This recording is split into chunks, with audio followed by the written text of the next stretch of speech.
In this lesson, we're going to cover the Color Mixer panel. By default, it's nested along with the Color Swatches panel, and you can open it from the Window menu. The keyboard shortcut for this panel is Shift F9.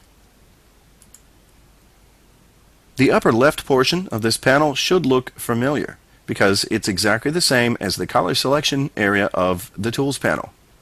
We can apply a stroke or fill color, choose them here, apply the default black and white, turn a stroke or fill off, and we can also swap colors.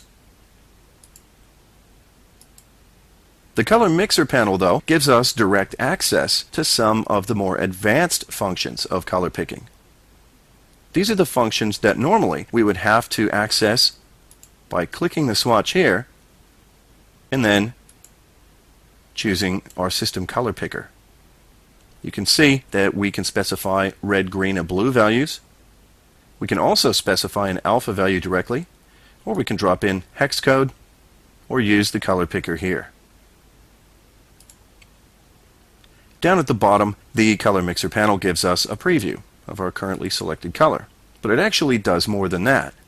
And this brings us to the drop-down box over here labeled Type. This is the fill style. We can turn the fill off or make it solid, but we can also apply a gradient or bitmap fill. Choosing linear or radial gives us a preview, but also some slider controls. Using the slider controls, we can set the starting and stopping colors and positions. We can also add more. Move your cursor between these two and you'll see a little plus symbol appear. You can click there and move this around as well. To delete any of the middle points, simply drag the slider away. To change colors of any of these points, simply single click them to select and then change the color here or here, or drop in some values, etc. We can change this one now, and you can see the effect. The same thing applies to radial.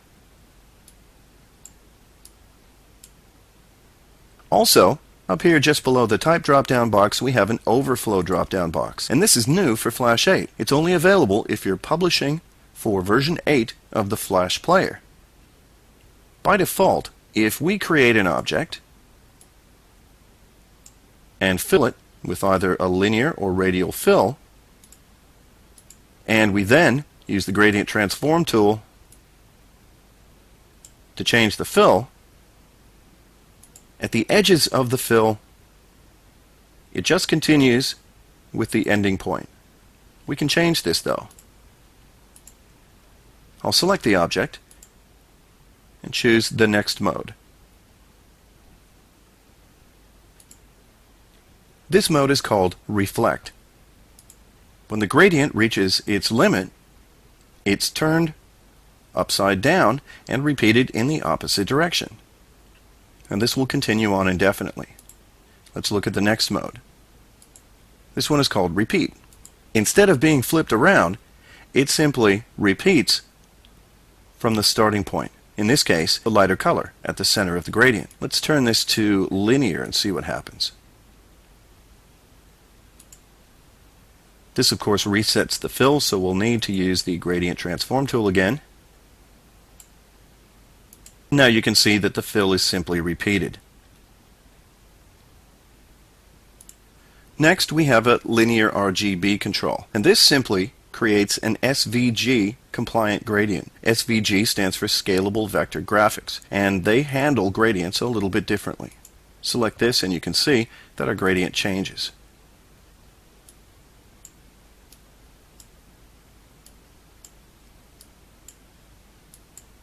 And finally, we have our friendly options here. The first two are RGB and HSB. By default, Flash displays colors in red, green, and blue. But if you like, you can change this to hue, saturation, and brightness.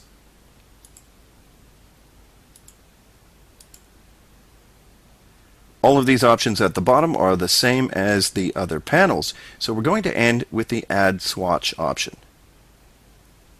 Click this, and nothing seems to happen.